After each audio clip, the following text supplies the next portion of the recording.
देख रहे हैं सी न्यूज भारत। मैं हूं आपके साथ आकांक्षा यादव। वक्त हो चुका है न्यूज बुलेटिन का और आज इस न्यूज बुलेटिन में हम बात करेंगे कि विधानसभा चुनाव मतदाता पुनरीक्षण के औचक निरीक्षण के तहत कहां पहुंचे मंडल आयुक्त।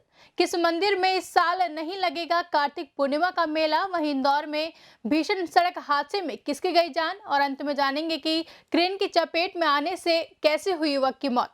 ये सब जानेंगे विस्तार से, तो आइए निगाह डालते इस वक्त की खास खबरों पर। विधानसभा चुनाव मतदाता पुनर्निरीक्षण के औचक निरीक्षण के तहत शाहपुर इटई में पहुंचे मंडलायुक्त। आज विधानसभा चुनाव पुनर्निरीक्षण के तहत मंडलायुक्त SBS रंगाराव का शाहपुर इटई में हुआ आगमन। उन्होंने मतदाता सूची का निरीक्षण किया तथा जल्द से जल्द बकाया कार्य को पूरा करने के निर्देश दिए। मौके पर SDM उतरौला अरुण कुमार गौड़, प्रभारी निरीक्षक वकील पांडे, चौकी प्रभारी शमशाद अली, खंड विकास अधिकारी अशोक कुमार दुबे, लेखपाल मनोज यादव, ग्राम विकास अधिकारी सतीश चंद्र मिश्रा सहित सभी संबंधित कर्मचारी और अधिकारी उपस्थित रहे। बलरामपुर से सी न्यूज संवाददाता JP त्रिपाठी की रिपोर्ट। हर साल की तरह मां भद्रकाली मंदिर में इस साल नहीं लगेगा कार्तिक पूर्णिमा का मेला। शासन के निर्देशानुसार कोविड-19 के बढ़ते मामलों को देखते हुए इस बार कार्तिक मेला, जो कि मां भद्रकाली मंदिर में लगता है, इस बार नहीं लगेगा। प्रशासन ने मेला स्थगित करने के आदेश जारी किए हैं। वहीं थाना प्रकाश बमहोरी ने भी लोगों से अपील की है कि वो अपने घरों में ही रहें। दुकानदारों में इससे निराशा छा गई है। उन्हें लगता था कि लॉकडाउन के खत्म होने के बाद मेले में उन्हें एक अवसर मिलेगा, पर प्रशासन ने इस पर रोक लगा दी। 2 दिन से मंदिर प्रांगण में पुलिस मुस्तैद होकर दुकानदारों को वापस कर रही है ताकि किसी भी प्रकार की भीड़ ना हो और इस गंभीर बीमारी को फैलने से रोका जा सके।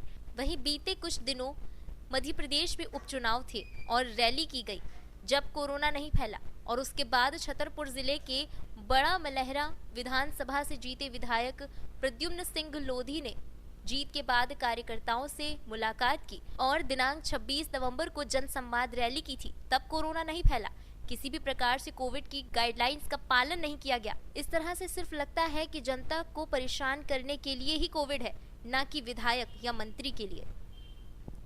छतरपुर से सी न्यूज संवाददाता कांसी राम की रिपोर्ट। गाँव कौन सा है आपका? तो आप कहाँ से आए हैं? भद्रकाली के स्थल। कैसे स्थल में किस तरीके से आए? हमारी मनोकामना पूरी हो जाती है। लेटे लेटे आए हैं? कहाँ से आए? कौन से? कई माह से लेटे आए? कहाँ पर आए हैं? अच्छा, तो भद्रकाली में क्या स्थल लेके आप आए? अच्छा, कोशिश से आए।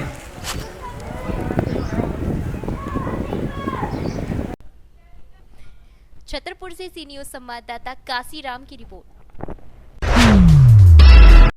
इंदौर में सड़क हादसे थमने का नाम नहीं ले रहे हैं। कुछ ऐसा ही मामला संयोगितागंज थाना क्षेत्र के गीता भवन चौराहे का है, जहां तेज रफ्तार कार अनियंत्रित होकर BRTS की रेलिंग तोड़ती हुई बिजली के पोल से जा टकराई। हादसा इतना भीषण था कि एक युवक की मौके पर ही मौत हो गई, वहीं अन्य 2 युवक घायल हो गए।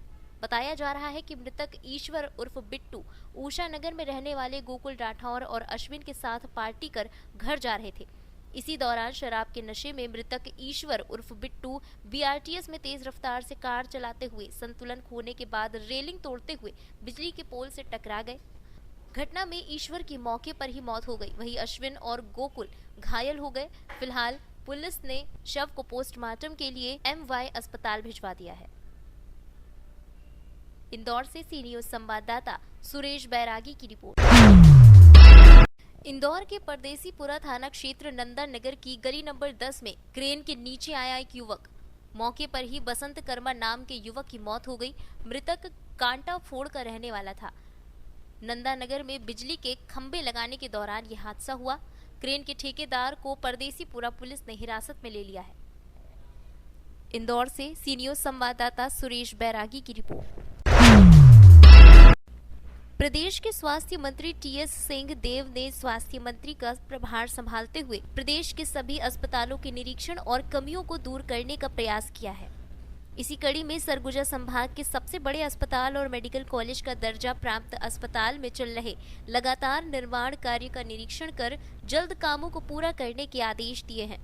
दरअसल मेडिकल कॉलेज अंबिकापुर को एमसीआई की मान्यता मिलने के बाद अब तेजी से अलग अलग फैकल्टी के लैब और बेड की व्यवस्था की जा रही है, जिससे मेडिकल की पढ़ाई करने वाले नए छात्र छात्राओं को किसी भी तरह की कोई परेशानी ना हो और आने वाले समय में यहाँ से भी डॉक्टर की पढ़ाई कर यहाँ से डॉक्टर निकल सके और स्थानीय स्तर पर लोगों को स्वास्थ्य का लाभ मिल सके।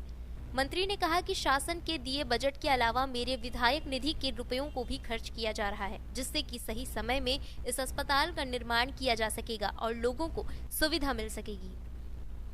बीच बीच में हम लोग कोशिश करते हैं कि जब भी आए अंबिकापुर तो अस्पतालों का भी निरीक्षण जरूर कर लें।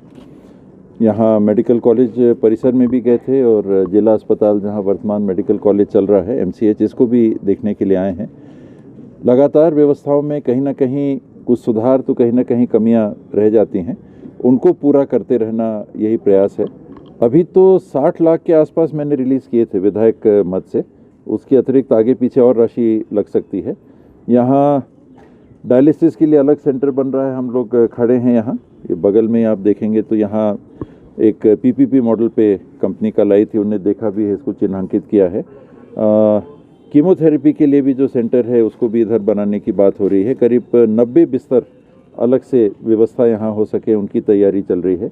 आपने देखा होगा ना कि पूरिया वार्ड और सामने जो शेड था जो किसी उपयोग में नहीं आता था, वहाँ भी करीब 25 बिस्तरों की व्यवस्था हो जा रही है और सुविधा युक्त व्यवस्था ऐसी हो जाए तो कुल मिला के 90 बिस्तर ICU भी एक यूनिट यहाँ लागू करने की चालू करने के लिए प्लानिंग है। तो जल्द से जल्द हो सके, पुरानी बिल्डिंग भी आपने देखा उसको भी तोड़ के नया बनाने का काम हो रहा है। उसमें शायद 90 लाख रुपया का 90 के आसपास लाख रुपया का बजट सैंक्शन हुआ था, तो उस पर भी नया HDU यूनिट बन जाएगा। और जो MCH यूनिट है जहां अभी मदर एंड चाइल्ड हॉस्पिटल बना है उससे कनेक्ट करके एक ब्रिज बन जाएगा, उसको कनेक्ट करके यहाँ पर सुविधाएं व्यवस्थाएं सुचारू रूप से करना। लगातार काम करते रहने की स्थिति है, कहीं ना कहीं कमी रहती है, कहीं ना कहीं सुधार की आवश्यकता है, कहीं ना कहीं नए निर्माण की आवश्यकता है। नए बैच भी आ रहे हैं। आज बताया गया कि 70 या 80 बच्चे उन्होंने फर्स्ट ईयर में एडमिशन भी ले लिया है और उनके लिए व्यवस्थाएं, उनके हॉस्टल की व्यवस्थाएं, नए परिसर में हॉस्टलों के और रहने की व्यवस्थाएं, मेस इत्यादि की व्यवस्थाएं, रोड का निर्माण, सब काम लगातार चल रहा है। एक हिस्सा हाई कोर्ट में है, उसके लिए भी हम लोग लगे हैं कि उसका भी एक निर्णय आ जाए।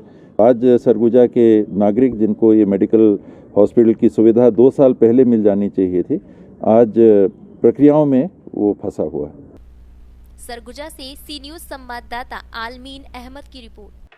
फिलहाल के लिए न्यूज बुलेटिन में बस इतना ही। देश और दुनिया की तमाम बड़ी खबरों के लिए जुड़े रहे सी न्यूज भारत के साथ। हर खबर आपके साथ, आपके हाथ।